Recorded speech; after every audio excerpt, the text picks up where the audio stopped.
আমাদের প্রাণপ্রিয় শহর, যেই শহরের ভিতরে আল্লাহর নবী সাল্লাল্লাহু আলাইহি ওয়াসাল্লাম শাহিদ রয়েছেন, যেখান থেকে ইসলামের ধারা শুরু হয়েছে, ওই শহরের ভিতরে কাবা ঘরের আদলে বহুত বড় বিশাল একটা স্ক্রিনের ভিতরে কাবার আদলে এমনকি মিজাবে রহমান কাবার ডিজাইন করে তারা কি করতেছে, গানের স্টেজ করে নগ্ন নারীদেরকে নিয়ে গান ড্যান্স বিভিন্ন রকমের অনুষ্ঠান তারা শুরু করেছে সৌদি রিয়াদের মতো জায়গায়। সকলে বলি নাউজুবিল্লাহ।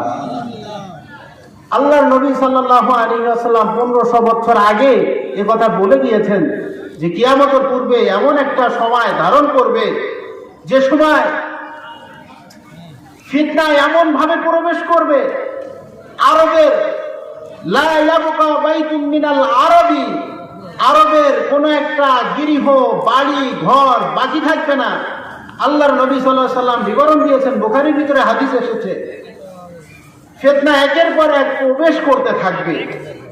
আগে তো মনে করেন আরব বিশ্বের মানুষেরা এমন ভাবে তারা ইসলাম বিদ্বেষী কাজের ভিতরে এতটা তারা শরীক হতো না, যেমনটা বর্তমান সময়ে তারা এগিয়ে গিয়েছে।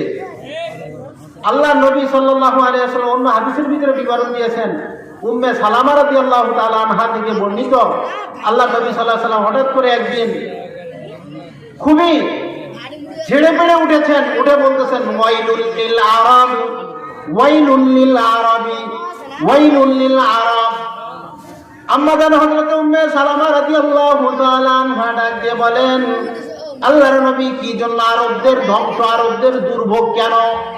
বিষয়টা তো আমরা বুঝতে পারি নাই।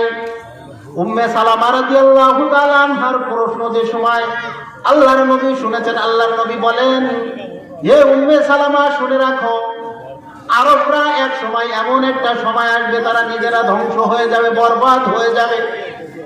উম্মে সালামা রাদিয়াল্লাহু আনহা ডাক দিয়ে বলেন, আল্লাহর নবী আমরা কি ধ্বংস হয়ে যাব? ওয়া ফিনা সালিহুন, আমরা কি ধ্বংস হয়ে যাব এমন অবস্থায় আমাদের মাঝে অনেক নেককার মানুষেরা থাকবে?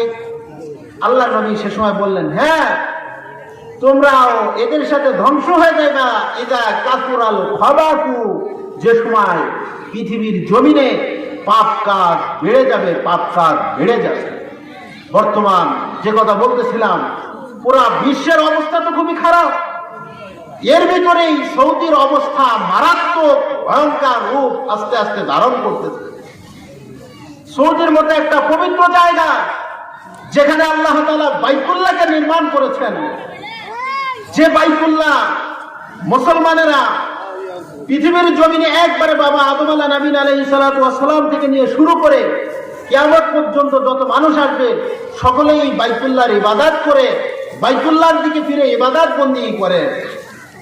এই বাইতুল্লাহর মতো জায়গা পবিত্র যে ভূমিতে রয়েছে, এই ভূমিতে এত পরিমাণ অশ্লীল কাজ একের পর এক ছড়িয়ে দিচ্ছে।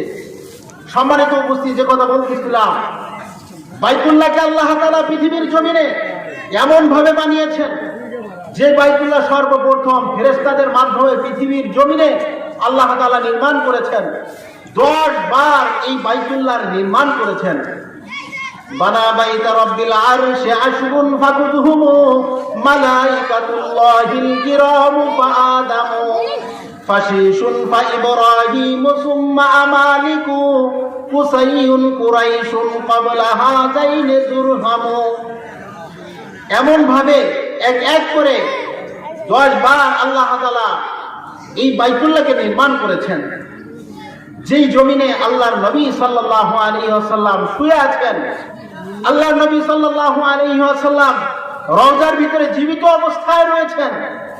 রওজার ভিতর থেকে উম্মতের জন্য আল্লাহর নবী সাল্লাল্লাহু আলাইহি ওয়াসাল্লাম সদা সর্বদা কাঁদতে আছেন, কিন্তু এরা ওই পবিত্র ভূমিতে এমন ভাবে নাপাক করে দেওয়া শুরু করেছে।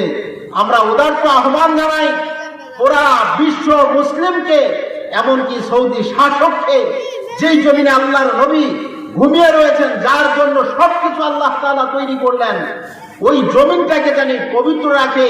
আমরা তার কাছে উদার্ত আহ্বান জানাই, সকলেই বলি আমিন।